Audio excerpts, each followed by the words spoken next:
아우, 너무 좋아, 이 방법. 이런 방법을 왜 이제 알았을까? 왜 이 생각을 못했지? 전 이런 생각 못했거든요. 이거를 책을 읽지 않으면 모르는 거예요. 책을 읽고 알게 되니까 이제 눈이 이렇게 안목이 탁 트이는 느낌이랄까? 안녕하세요, 류수입니다. 오늘은 제가 대한민국 청약 지도란 책을 가져왔어요. 네, 제가 이 책을 왜 가져왔냐면요. 제가 세종시를 이사 왔잖아요. 자, 여기 이렇게 집에 세종시 지도가 있어요. 자, 이렇게 이 지도를 제가 항상 차에도 넣고 다니고 이렇게 수시로 보거든요. 그리고 제가 여태까지 청약을 했던 아파트 카탈로그입니다. 이 많은 아파트 다 떨어졌어요. 그래서 자꾸 떨어지고 왜 떨어질까 하다가 이 책을 알게 됐죠. 대한민국 청약지도 저 책을 읽으면 좀 잘 알 수 있을까 해서 봤더니 너무 후회돼요. 진작 읽을 걸 왜 이걸 이제 알아가지고. 근데 이 책이 2019년도에 나왔으니까 아직 늦은 건 아니죠. 그래서 2018년도에 수많은 아파트들 다 진짜 놓치고 2019년도 놓치고 그럴 수밖에 없는 게 제가 청약 가점이 좀 낮아요. 청약 가점 그러니까 잘 모르시는 분들 계시죠. 저도 청약에 관심을 가진 게 작년부터예요. 그 이전에는 관심이 없었어요. 그냥 기존에 있는 집들 갖다 사면 되지 뭐 굳이 귀찮게 분양까지 해야 되나? 이런 생각을 하고 살았단 말이에요. 그래서 청약통장은 근데 오래전에 만들어 놨어요. 그냥 다들 좋다고 하니까 그렇게 하고 그냥 계속 10년 동안 보지도 않았어요. 그러니까 신경을 쓰지 않았던 거죠. 그냥 청약통장만 있으면 되는 줄 알고 봤더니 이게 그냥 청약통장만 만들어서 가지고 있으면 안 되더라고요. 매달 2만 원에서 50만 원까지 금액을 넣을 수가 있는데 그 중에서 한 10만 원씩 꼬박꼬박 잘 넣었으면은 국민임대아파트나 민영임대아파트에 내가 당첨할 확률이 더 높아지는 거예요. 그래서 그런 것도 최근에 알았어요. 참 아쉽죠. 이런 걸 미리미리 알았으면 좋았을 걸. 그래서 대한민국 청약지도 이 책을 꼭 읽어보시라고 권해드릴게요. 두께도 굉장히 두껍고요. 이 안에 정보가 엄청 많은데 저처럼 이렇게 무주택자만 청약에 할 수 있는 게 아니고요. 다주택자라고 하더라도 분양권을 구입할 수가 있습니다. 그래서 이런저런 다양한 방법이 있는데 이걸 모르면 1순위여만 당첨되는 줄 아는데 그렇지가 않더라고요. 내가 청약 가점이 낮으면 어떻게 당첨을 할 수 있는지 그런 유리한 방법들이 다 있어요. 그래서 이 책은요. 여자분들이 읽으면 좋아요. 왜냐면 여자가 썼거든요. 여자가 썼기 때문에 여자의 마음을 잘 알고요. 또 여자들이 어떻게 하면 투자해서 실패하지 않고 성공할 수 있는지 그 방법이 들어가 있어요. 제가 예전에 그랬잖아요. 그 분당에 오래된 아파트 사가지고 맨날 집수리 해주고 신경이 많이 쓰인단 말이에요. 밑에 뭐 물이 터져가지고 바닥을 다 걷어내고 배수관 이거 터진 거를 또 막아줘야 되고요. 그러니까 아랫집에 물이 새가지고 막 곰팡이가 쓰는 거예요. 그래서 물 샌 것도 제가 다 처리해줘야 되고 그 여자가 관리하기에 쉽지가 않아요. 굉장히 곤란한 일이 많이 생긴단 말이에요. 내가 직장이 있거나 아이가 있거나 이래서 막 움직일 수 없을 때 깐난 아이가 있으면 업고 가서 제가 처리해줘야 되거든요. 그런 여자들이 투자하기에 좋은 아파트는 새 아파트를 권하고 있는 거예요. 새 아파트 위주로만 이렇게 투자를 해서 수익을 창출하는 방법을 알려주세요. 이 방법이 굉장히 현명한 것 같아요. 그리고 갭 투자보다는 살짝 돈이 더 들어갈 수도 있고 이제 비슷하게 들어갈 수 있는데 이왕이면 새 아파트를 하라는 거죠. 대신 입지가 약간 딸릴 수가 있어요. 기존 구축 아파트는 좋은 이미 인프라가 형성된 그런 곳에서 교통도 좋고 학군도 좋은 그런 아파트들이 있을 거란 말이에요. 하지만 이제 오래돼가지고 노후가 됐는데 그 인근 주변에 살펴보면 교통하고 약간 떨어져 있긴 하지만은 이제 아파트가 새로 지어져서 모든 사람들이 선호하는 그런 단지가 있단 말이에요. 그런 단지 아파트를 사서 두면은 몇 년간은 안전하게 투자 수익을 올릴 수 있다는 거죠. 물론 전세도 빼기 굉장히 쉽고요. 매매도 되게 잘 되겠죠. 그래서 그런 아주 그냥 너무 좋아 이 방법. 이런 방법을 왜 이제 알았을까? 진짜 이거를 책을 읽지 않으면 모르는 거예요. 책을 읽고 알게 되니까 이제 눈이 이렇게 안목이 탁 트이는 느낌이랄까? 그런 걸 알게 됐어요. 네, 그럼 어떻게 하면 내가 현명하고 영리하게 청약을 할 수 있는지 알려드릴게요. 여기에서는 청년우대 통장이라고 해서 만 19세 때 만든 통장이 가장 좋다고 하네요. 청년우대 통장은요, 이율이 3.3%나 돼요. 그러니까 청년우대 통장을 만들어 놓고 꼭 청약을 넣지 않더라도 여기에 꼬박꼬박 매달 10만 원이든 20만 원이든 넣어놓고 있으면 이자 소득과 세금 혜택까지 볼 수 있잖아요. 저는 통장만 만들어 놨지. 그것도 통장도 결혼하고 나서 만들었거든요. 저희 남편도 그렇고 그때 같이 만들었어요. 제가 그 청약통장이 10년이 넘었기 때문에 그 통장만 점수가 10점이에요. 가입 기간이 길면 길수록 점수가 높아지겠죠. 그리고 내가 부양가족이 많으면 한 사람당 5점이에요. 그러니까 자기 부인도 부양가족이 될 수 있고 나의 자녀도 부양가족이 될 수 있는 거예요. 그래서 자녀가 1명 있으면은 5점, 2명 있으면은 10점, 거기다 이제 부인까지 있으면은 15점 이렇게 되는 거죠. 내가 무주택 기간이 얼마에 따라서 해마다 이제 2점씩 올라가요. 그래서 이렇게 점수를 합산해서 보면은 가점을 알 수가 있죠. 그래서 예전에는 이런 가점제가 없었는데 무주택자한테 더 많은 혜택을 주기 위해서 가점제가 생긴 거예요. 이 세종시에 그 가점이 얼마나 높은지 아세요? 보통 50점 이상은 돼야 이게 당첨 확률이 높아져요. 그리고 당해하고 일반이 있는데 당해는 그 지역에서 1년 이상 산 사람들이 당해로 속해요. 그리고 일반은 그 기타 서울이라든지 부산이든지 이렇게 외부 지역에서 온 사람들이 일반 분양을 하는데 이분들이 서로 경쟁률이 엄청 치열할 거 아니에요. 그럼 가점이 더 높아야 되는 거죠. 그래서 이렇게 가점제로 한번 당첨이 된 사람은 그 다음에는 일반 추천제로만 분양을 받을 수가 있어요. 그래서 추천제는요, 가점과 상관없이 그냥 이렇게 랜덤으로 추첨해서 당첨이 되는 게 추첨제예요. 그래서 여기에 그런 정보가 있고요. 전 이거를 작년에 알게 된 거예요. 세종시 이사 와서도 별로 관심이 없었어요. 너무 뭐 이게 경쟁률이 높다 하고, 또 저는 이제 그 당시에는 거의 막 우울증에 빠져가지고 관심이 없었어요. 내가 뭐 저거를 당첨이 돼도 계약금이라도 낼 수 있나? 막 이래가지고 그 당시에 전세금밖에 없었으니까 분양에 당첨이 되면 그 계약금을 내야 되잖아요. 그 계약금 낼 돈도 없어가지고 관심이 없었던 거예요. 근데 그러지 말라는 거죠.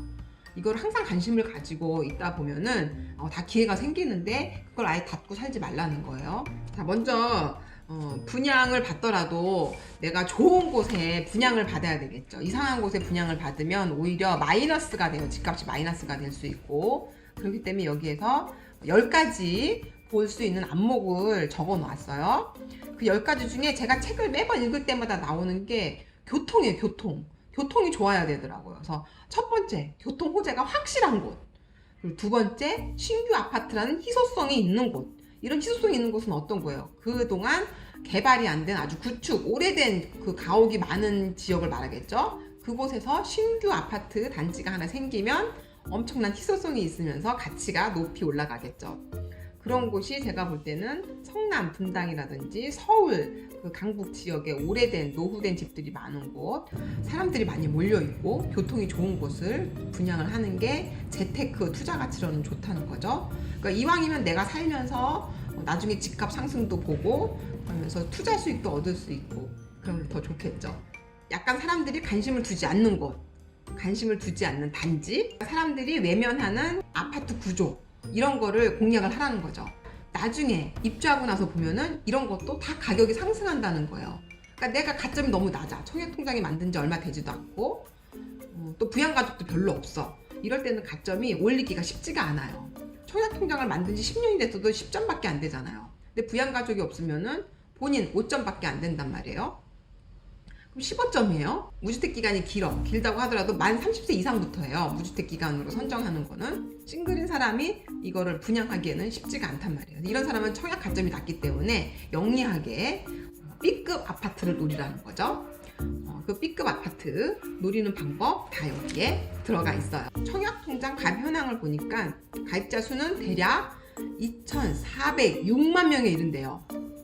우리나라 인구가 한 5천만 명 정도 되잖아요. 그 중에 2,400만 명이 이 청약통장을 가지고 있다는 거예요.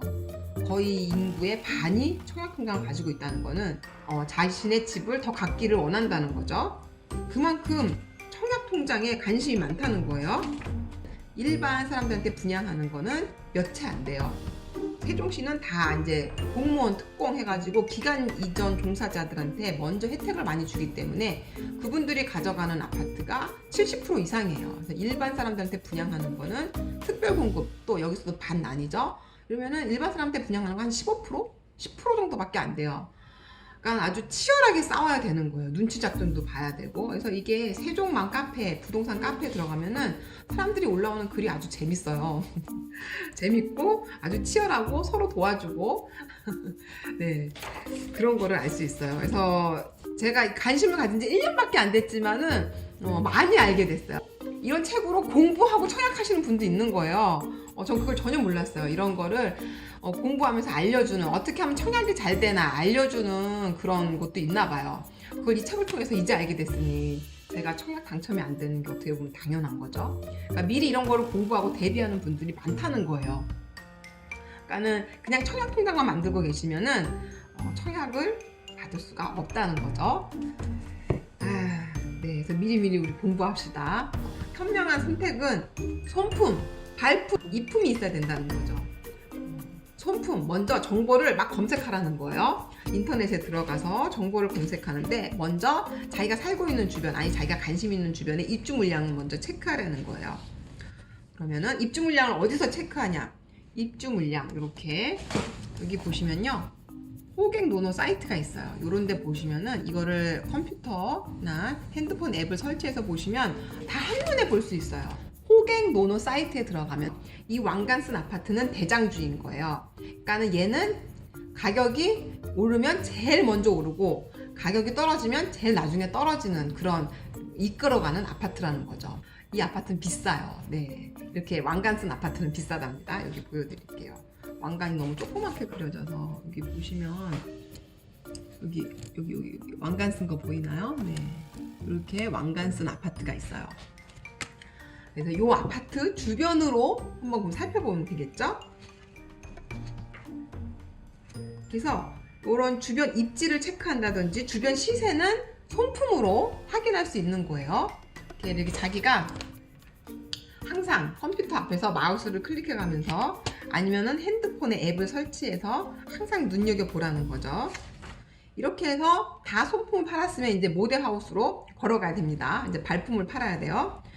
네, 모델하우스에 가서 이렇게 분양 카탈로그라든지 이렇게 모형도 있잖아요. 이런 거를 꼼꼼하게 살피라는 거죠. 그 아파트가 어느 층이 좋을지, 일조량은 어느 정도 될지, 어디가 학교인지, 어디가 교통이 좋은지 이거를 미리 가서 알아볼 수가 있는 거예요. 그래서 이런 모형도를 봐야 되고요. 또 여기서 꿀팁이 하나 있어요. 뭐냐면 이런 모델하우스 이렇게 유닛이 있잖아요. 미리 이렇게 다 설치해 놨단 말이에요. 아파트 안에 침대도 설치해 놓고 가구를 다 배치해 놓고 하는데 여기에 속지 말라는 거예요. 왜냐면 25평 아파트는 어떤 집은 방 2개 털어놓은 상태에서 공개를 해요. 집이 넓어 보이잖아요. 거기에 속는 거예요. 가구를 배치해도요, 다 일반 가구보다 조그만한 가구를 해서 방이 넓어 보이게 해요. 그러니까 이런 거를 꼼꼼히 살펴보고요. 가장 좋은 거, 먼저 입지 이런 걸 보고 이런 모델하우스 안에 모양도 다 살펴야 되겠죠. 그러면 로얄동, 로얄층을 찾는 방법을 또 알려드릴게요. 우리가 가장 선호하는 층을 로얄층, 또 가장 좋아하는 동을 로얄동이라고 하죠. 그걸 어떻게 찾느냐 하면요, 먼저 그 아파트 내에서 경관하고 조망이 좋은 동이 가장 좋고요. 또 지하철역과 가까운 동이 있어요. 세대가 1000세대 이상 넘어가면은 이쪽 동에서 이쪽 동까지 거리가 꽤 된단 말이에요. 걸어가는데도 한 3분에서 이렇게 5분 정도 걸릴 수가 있어요. 이왕이면은 지하철하고 가까운 동을 찾는 게 낫겠죠. 그리고 향은 남향이 가장 좋고 남동향, 남서향은 같고요. 그 다음이 동향, 서향이고요. 제일 안 좋은 향은 북향이라는 거죠. 하지만 이것도 예외가 있어요. 북향이 조망이 좋다. 만약에 강변 라인에 그 조망을 끼고 있다. 이러면 북향이 가장 좋은 거예요. 그래서 가장 남향이 좋은 거는 이제 일반적인 사례일 때고 예외적인 사례도 있어요. 그리고 상가가 인접한 동이 또 로얄동이라는 거죠. 그리고 커뮤니티 시설이 인접한 동. 요즘에는 아파트 단지 안에 운동할 수 있는 그런 시설이 있어요. 그리고 아이들 유아방, 놀이방, 도서관도 있는 동이 있고요. 이러면은 그런 곳과 인접한 동이 로얄동이라는 거죠. 근데 이거를 제가 청약을 해보니까 다 뿔뿔이 좀 흩어나요. 상가가 가까운 동은 커뮤니티 센터랑 멀 수가 있고요. 또 지하철역과 가까운 동은 이런 초등학교가 또 멀 수도 있어요. 초등학교와 인접한 동도 로얄동에 속한데요. 그래서 이렇게 로얄동, 로얄층을 찾는 방법이 있는데 자신한테 맞는 게 좋겠죠. 우리 집 아이가 어리다. 초등학교와 가까운 동이 나한테는 로얄동인 거예요. 아이가 없는데 나는 직장을 가야 된다. 이러면은 지하철역과 가까운 동이 가장 좋겠죠. 이렇게 자신한테 맞는 동을 찾아야 되는 거죠. 대출과 세금 계산을 또 정확하게 해야 됩니다. 그럼 요즘에는 대출 계산하는 게 잘 나와 있어요. 이렇게 네이버에 대출이 어느 정도 되는지 알아볼 수 있는 그런 게 나와 있어요. 그래서 네이버 대출 이자 계산기 이런 게 있으니까 이런 걸로 보고 알아보시고요. 취득세, 양도소득세, 분양권 양도소득세, 그리고 이제 복비도 있고요. 이런 거를 꼼꼼하게 체크해서 나중에 돈이 모자라서 좀 애먹는 그런 일이 발생하지 않도록 해야 되겠죠. 그리고 제가 볼 땐 여기서 가장 중요한 게 저건 것 같아요. 내가 이제 집을 사는 것도 중요하지만 파는 것도 중요하잖아요. 매도를 하거나 전세를 준다면 언제 하면 좋을지 이런 방법이 있어요. 또 여기서 가장 중요한 그런 꿀팁이 있어요. 바로 집을 매도하거나 전세를 줄 때 어느 시기에 하면 좋을지 이런 방법이 나와 있어요. 내가 분양을 해서 실거주를 하더라도요, 매도하는 시기를 잘 잡아야지 제대로 된 가격에 팔 수가 있어요. 보면은 아파트가요, 이렇게 여기 표로 나와 있는데 새로 입주하고 2년 동안은 이렇게 거래량이 없어요. 왜 거래량이 없을까요? 이렇게 거래량이 없죠? 거래량이 없는 이유는 2년을 거주해야 비과세 혜택을 받을 수 있거든요. 1주택자일 때 2년을 거주해야 비과세를 혜택을 받을 수 있는데, 그렇지 않으면은 내가 양도소득세를 50%나 내야 돼요. 만약에 3억에 샀는데 3억 5천으로 가격이 올랐단 말이에요. 2년 미만으로 거주하면은 세금만 2,500만 원을 내야 돼요. 엄청나잖아요. 그래서 2년을 동안 사는 동안은 거래가 거의 없어요, 사람들이. 왜냐하면 이제 비과세 혜택을 받으려고.